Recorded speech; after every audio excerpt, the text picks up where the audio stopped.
La matinale Tocsin. 7h30, 9h30, Nicolas Vidal. Chers amis, merci pour ceux qui viennent de nous rejoindre, d'être ce matin sur Tocsin, bien entendu. Partagez, likez, c'est très important. Et pour ceux qui le peuvent, vraiment, aidez-nous. Mais sans plus tarder, pour pas exploser le temps ce matin et pour pas la tenir éveillée jusqu'au bout de la nuit, je reçois immédiatement Alexandra Lavoie, journaliste chez Rebel News. Alexandra, comment ça va ?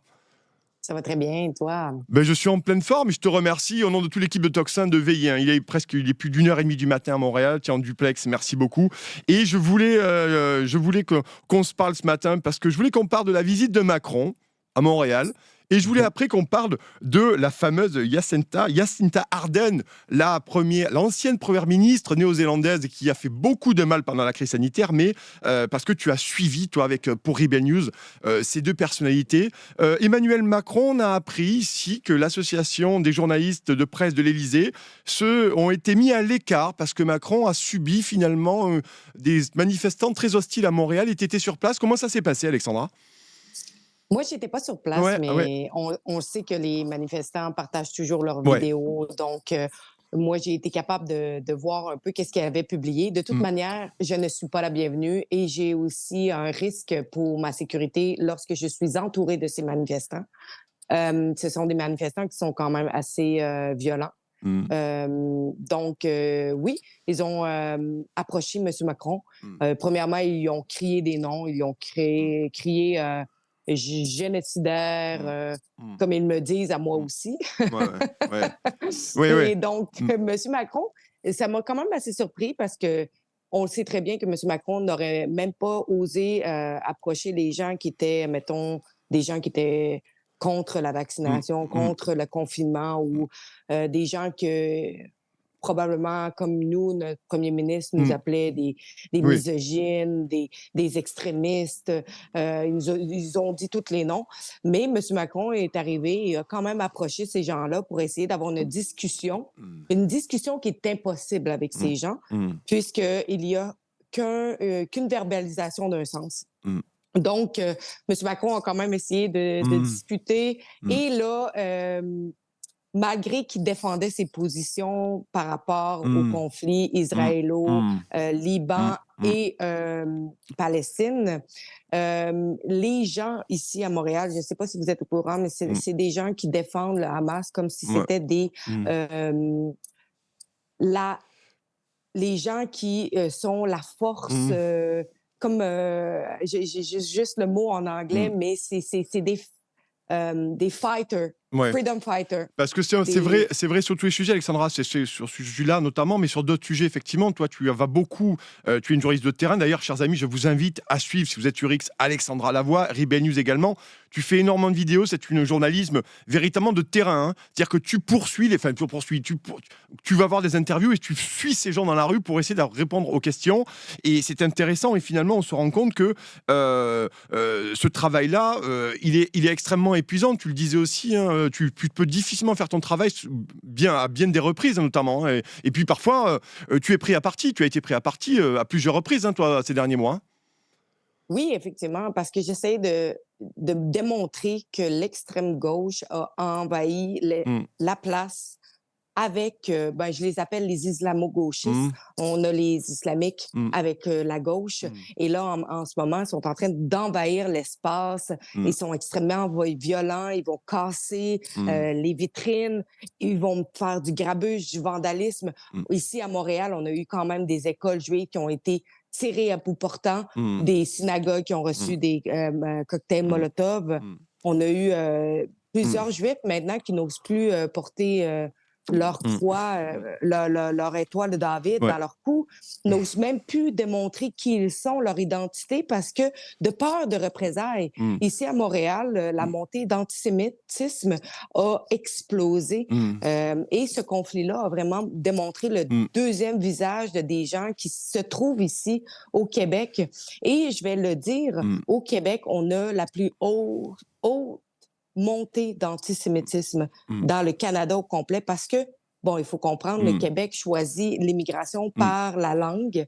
Et donc, ceux Mm. qui parlent le français Mm. sont Mm. d'origine souvent Euh, maghrébine ou... mais Alexandra, là-dessus, c'est intéressant. Enfin, c'est ce que je voulais parler aussi ce matin. Là-dessus, c'est intéressant d'avoir ton point de vue, toi, là-dessus, parce que je le disais, hein, vraiment, tu couvres beaucoup de manifestations, beaucoup. Tu as fait aussi beaucoup de choses. C'est pas que ce sujet, tu fais beaucoup de manifestations. Et c'est un journalisme chez Rebel News qui est intéressant parce que souvent, on reproche aux journalistes, et à bon escient, je le crois, hein, de ne pas faire le travail, de rester sur les plateaux télé et de ne pas aller au contact. Toi, c'est la question, effectivement, de ce conflit qui est au Québec, comme dans beaucoup de pays, de nos pays en France, c'est à peu près la même chose. Mais je veux dire par là, c'est que moi, ce que j'aurais aimé, parce que est-ce que tu as eu des infos notamment sur ça? Parce que pour en revenir à Emmanuel Macron, parce qu'on le sait ici, on a un véritable problème avec Emmanuel Macron sur la liberté de la presse. Est-ce que tu as eu vent du fait que des journalistes français, notamment, qui font partie du pool média, alors c'est un mot un peu barbare, mais un pool média, c'est des journalistes qui suivent le président de la République français et qui sont autorisés à le filmer sur des déplacements. Et là, manifestement, ils auraient été tenus à l'écart. Tenus à l'écart. Et d'ailleurs, il y a eu un communiqué de presse ici en France. La liberté de la presse, on se rend compte que même pour nous, journalistes français, pour approcher Emmanuel Macron, c'est toujours aussi compliqué avec les services de l'Élysée. Toi, tu as eu des infos de tes confrères là-dessus ou pas? Et après, on parlera de Jacinda Ardern. Hein. Voilà. En fait, la liberté de la presse, je ne sais pas si vous le savez, au Canada, de toute Ouais. façon, elle est bafouée complètement. Ouais. Donc, ça ne me surprend pas que vos collègues, certains collègues, aient été tassés. Je ne sais pas quels médias exactement vous parlez. Je ne sais pas si Ouais, mais tous les médias mettons. publics qui suivent Emmanuel Macron, les gens qui ont le droit de monter dans l'avion et lui, en fait. Bon, pas nous, quoi, par exemple. Pas nous. Parce que je sais que pour assister à tout ce qui est parlementerie, Ouais. mais je sais qu'il y a certains de vos collègues qui étaient là pendant qu'ils ont donné leur discours, parce que j'ai entendu certains de vos collègues. Il y en a un qui a justement parlé à propos du décès de la petite Dauphine, mais j'ai entendu 2 de vos journalistes dans toute le temps qui a été à Montréal. Et non, ça me surprend pas qu'il ait été tenu à l'écart parce qu'on savait qu'il allait avoir des manifestants et probablement qu'il ne voulait pas avoir cette image-là de lui être représenté à l'international, d'être dans un pays autre, le Canada, et d'avoir des manifestants qui le courent après et qui lui crient des noms. Je pense pas que ça fait très belle figure à l'international. Ouais. Je suis entièrement d'accord avec toi. C'est toujours le problème avec Emmanuel Macron. Il a quand même un rapport de plus en plus compliqué. Enfin, c'est vrai depuis le début, hein, mais avec nous, journalistes, et même maintenant avec les journalistes mainstream. Alors, on voit que la fin de mandat va être très longue.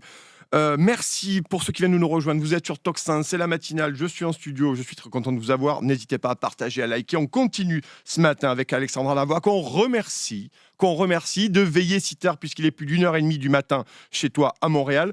Je voulais qu'on parle là, c'était Jacinda Ardern. Alors, c'est l'ancienne première ministre néo-zélandaise, celle qui, manifestement, était beaucoup enrhumée pendant les conférences de presse, qui se grattait beaucoup le nez. Et elle a mené une politique véritablement, on est en Nouvelle-Zélande, absolument dingue sur la crise sanitaire. Enfin, toi, tu as suivi ça. Elle est venue à Montréal. Qu'est-ce qu'elle est venue faire, notre amie Jacinda Ardern à Montréal, Alexandra? En fait, monsieur Legault, excusez-moi, Trudeau. Legault, c'est à Québec, Trudeau, c'est au Canada. Ils ont quasiment le même nom. Monsieur Trudeau tient chaque année le Global Progress Action Summit. C'est où ce que tous les gens que lui invite avec le Canada 2020, qui est supposé d'être une organisation non gouvernementale, à venir parler des idées progressives, comme quoi que c'est les meilleures idées quand on regarde les gens qui sont invités, c'est des gens qui ont été soit enlevés aux élections parce que leurs idées n'ont pas été bien reçues ou sont en train de s'écrouler, comme M. Trudeau en ce moment au Canada. Donc, l'ancienne première ministre de la Nouvelle-Zélande, Jacinda Ardern, a été invitée et elle était là aussi l'année dernière. Et c'était vraiment dans un lieu qui était tenu extrêmement secret. Ça a été extrêmement dur pour nous de découvrir où le tout se tenait. Beaucoup de gens gardaient l'endroit sécuritaire, beaucoup de gardes du corps, etc. Et j'ai dû me cacher dans une entrée privée pour être capable d'avoir accès à Mme Jacinda Ardern parce que les gens contrôlaient un petit peu l'entrée pour qu'elle puisse s'en aller sans avoir à confronter personne. Mme Jacinda Ardern, qui est une mondialiste comme Macron, comme Trudeau, vient de pousser des agendas très progressifs, des agendas qui sont woke, des agendas qui sont des resets au niveau climatique vers l'énergie, la décarbonisation, etc. Et là, je lui ai demandé juste pourquoi vous venez vendre vos idées que même votre propre peuple a refusé d'élire encore. Et elle a tellement eu peur, j'ai été obligée d'éviter les attaques un peu corporelles que c'est les gens qui l'accompagnaient essayaient en fait de me bloquer. Elle tremblait tellement qu'elle avait peur de ma question. J'ai trouvé ça un peu absurde. Mais oui, Jacinda Ardern, c'est la deuxième fois qu'elle vient au Canada pour pousser ses idées qui ne fonctionnent pas, bien sûrement, puisque son parti a été enlevé aux dernières élections. Mais en plus, elle vient à quel titre, Jacinda Ardern? Elle vient à quel titre? Elle était ancienne première ministre de Nouvelle-Zélande. Aujourd'hui, on sait à quel titre elle vient aujourd'hui, finalement? Ancienne première ministre de la Nouvelle-Zélande. Voilà, c'est tout. Elle vient à ce titre-là.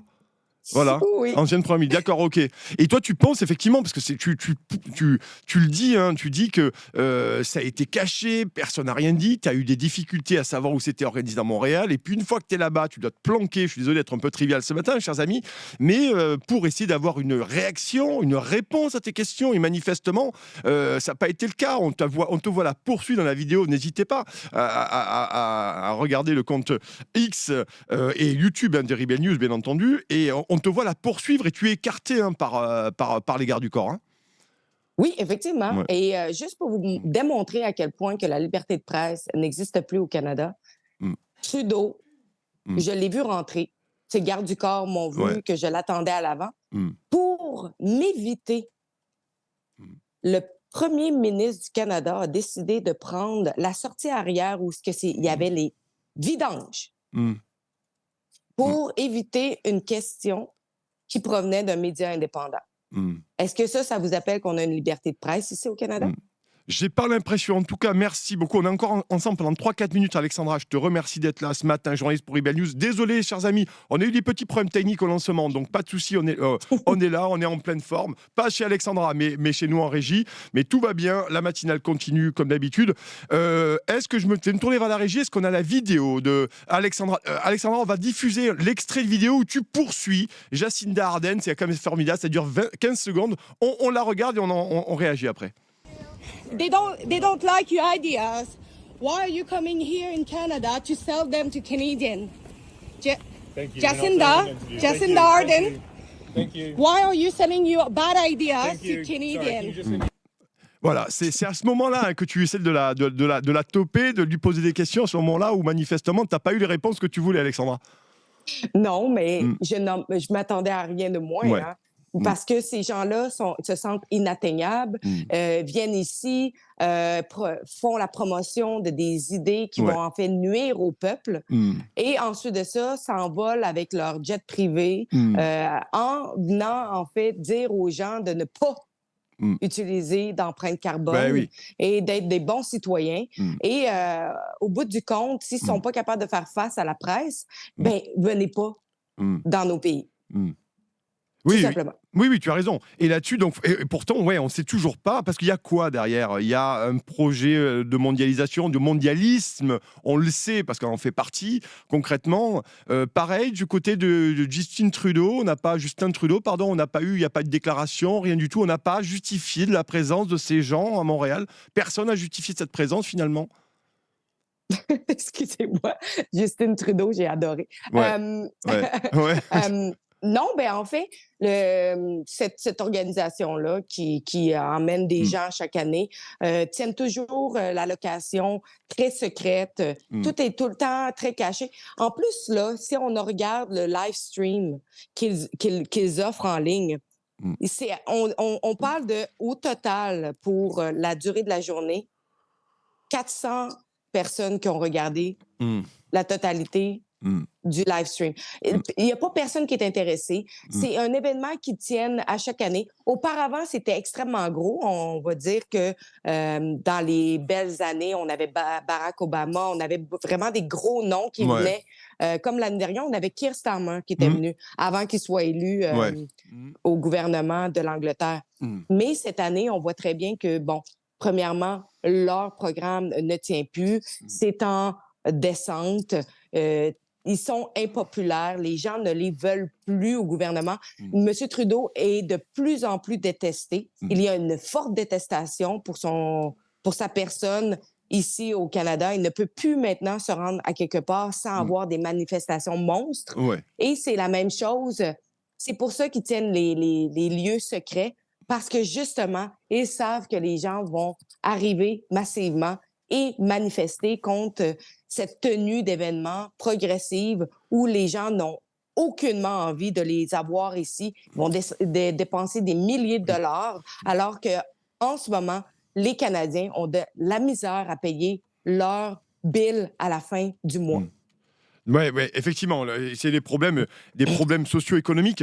Dernière question, Alexandra, et avant de te laisser aller faire ta nuit tout de même, parce que je rappelle, hein, merci d'être là. Il est plus d'1h30 du matin chez toi à Montréal. La situation économique au Canada, elle est compliquée aujourd'hui, concrètement. Moi, je le lis pas mal d'articles parce que tu sais que j'aime beaucoup le Québec et je me renseigne beaucoup. Et apparemment, ça a l'air très compliqué, notamment dans l'immobilier, dans le pouvoir d'achat, dans l'alimentation. Il y a un vrai problème aujourd'hui de crise économique au Québec. C'est une des plus grosses qu'on n'a jamais vues auparavant. Notre dette a doublé depuis que M. Trudeau est au pouvoir. Au Québec, notre dette a juste explosé. On ne construit pas assez de logements pour le besoin. On a une immigration de masse qui arrive. On parle au Québec plus de 600 000 en 2 ans. C'est énorme. Je ne sais pas si vous voyez, mais au Québec, on est seulement à 8 millions. Oui, le Québec est immense, mais oui.